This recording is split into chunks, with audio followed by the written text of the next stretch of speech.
beer, it's good for you. Hello and welcome to the video. Within this video guide I will be sharing my recipe and methods for a new beer recipe of mine that I call Beechwood Amber Ale. This beer is an easy drinking amber smoked beer that has been designed to appeal to a wider audience by focusing on balanced easy flavours rather than anything extreme. The challenge that I set myself here was to create a smoked beer that would please smoked beer enthusiasts alongside those that are not usually fans of this style. So let's get started with the guide. Within this video guide I will take you through all of the required steps in order. Let's now start with a look at this recipe's vital statistics.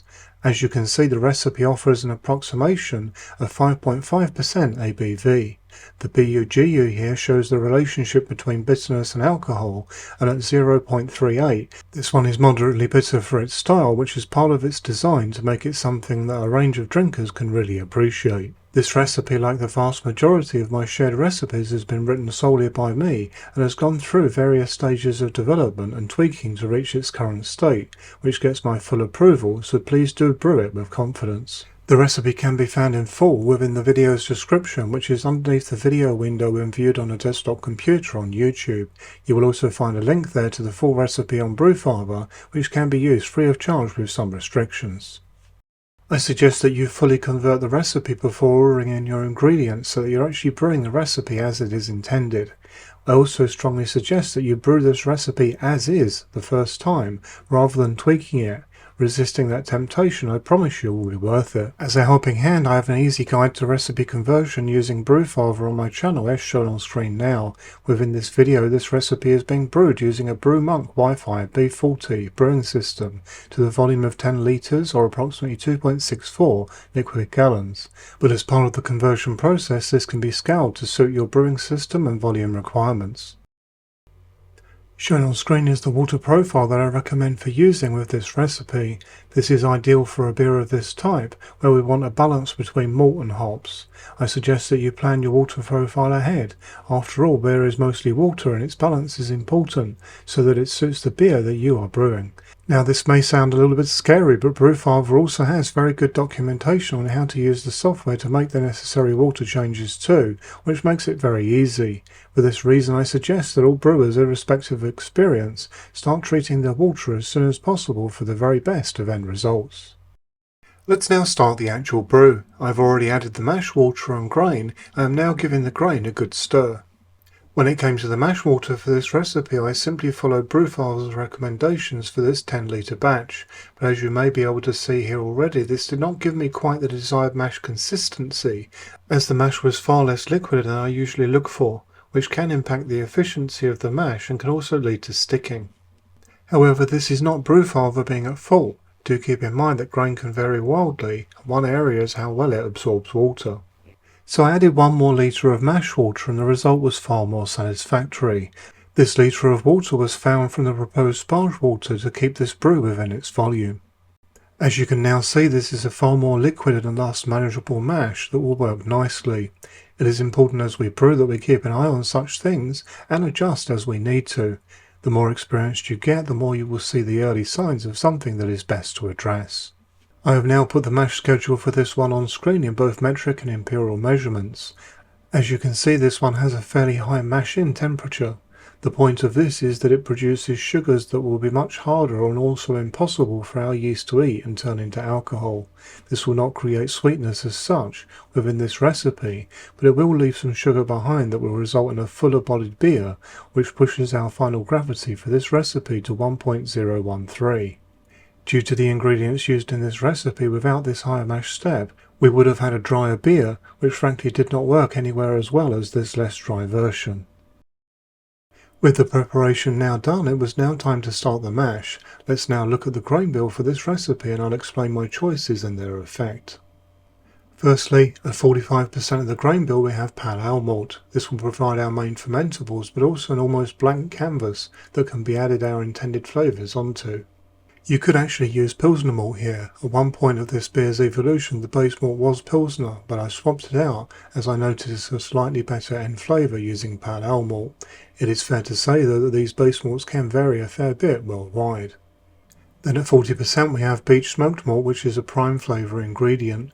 During this recipe's development I exclusively use Weyermann's Beech smoked malt and will urge you to also if you can obtain it. This malt is very well rounded in flavour with a very nice beech flavour that is slightly malt sweet, and if you have a good enough taste palette you will also pick up notes of vanilla and honey that make this one really sing.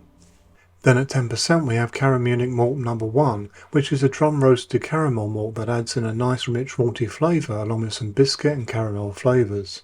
This malt plays very well with the smoked malt and creates a very interesting end flavour. Finally, within this grain bill at 5% we have Carapils, which adds in some extra body and head retention without changing the colour or adding any extra flavour. After the mash was finished I then raised the grain basket ready for the sparge.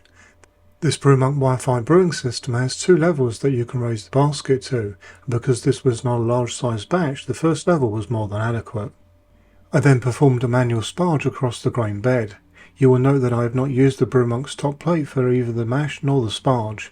This was because the centre pipe did not allow the top plate to be placed this low, but this turned out to be a non-issue. For more details about how the Brewmonk performed with this small batch brew, please check out the video now shown on screen. Not very long at all after finishing the sparge, the Brewmonk had heated this small batch brew up to boiling point. Small batch brewing certainly makes for a faster brew. It was then time to add in our first and only hop addition for this brew, which is 21 IBUs worth of Hallertau. Hallertau hops can be substituted with Mittelfrüh or any variations on these two names, as it is all similar enough. The characteristics from these hops are very pleasant in the form of being lightly frowny and spicy, but you're unlikely to detect them so much within this beer in actual fact. These hops are added for just 30 minutes, which is the total length of this brew, so as such these hops are just used for bittering. Once you have added your hops, be sure to give them a good stir in. This will ensure that the hop oils are amalgamated with your wort quickly, and that the vegetable debris from your hop pellet drops down into the drub just where you want it. During the boil I also spent a little time with my counterflow chiller and ran boiling hot water through it to sanitize it ready for the cooling phase. It doesn't really matter at which point of the boil that you do this, but it is a vital step all the same. After the boil it was time for wort transfer into my fermenter, which due to using a counterflow chiller happened at the same time as cooling. Soon after starting transfer I then added my yeast of choice for this recipe, which is Nova Lager from Lallemand. I really enjoy the results from this yeast, as it is clean even at our fermentation temperatures, and it will also give you a nice fast fermentation. Shown on screen now is my suggested temperature if you do not use pressure fermentation. If you can, then I would advise pressure fermentation for this one, as then you can get an even cleaner end result, and you can also push the yeast to a higher temperature if you wish. Just keep the temperature sensible. This is lager yeast, not farmhouse yeast. Let's now take a look at the finished beer, starting with the pour, and after this I will give you my tasting notes. You can see that the pour here is a very nice, very light golden colour, but once in the glass the end beer is a beautiful amber colour that changes according to your lighting. This beer is in its natural state, and as is my preference, no attempts have been made to clear it, though it has cleaned up rather quickly in actual fact. The example beer you see here is at around the 5-week point from kegging, and is conditioned flavour-wise very nicely in this time. Let's now go through my tasting notes, starting with aroma. The aroma found here is malty with a level of pleasantly fresh spiciness.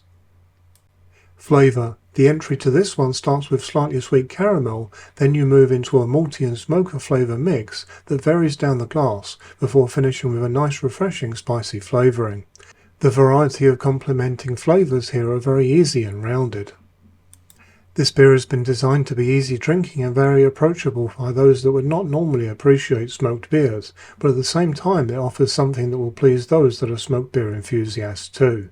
There is nothing extreme here, just something different to flex your taste buds on, away from the usual track of hoppy ales and subtle lagers. My final impression here is that this is a very flavourful yet very easy drinking amber smoked beer that offers a refreshing array of well-rounded easy flavours that make this a beer with a wider range of appeal compared to many smoked beers. So now you have my full guide and tasting notes. I would be very happy to see yours via the comments section of this video once you have this one brewed and ready for drinking. I do hope that you found this video useful, informative and interesting. If so, why not consider liking and subscribing?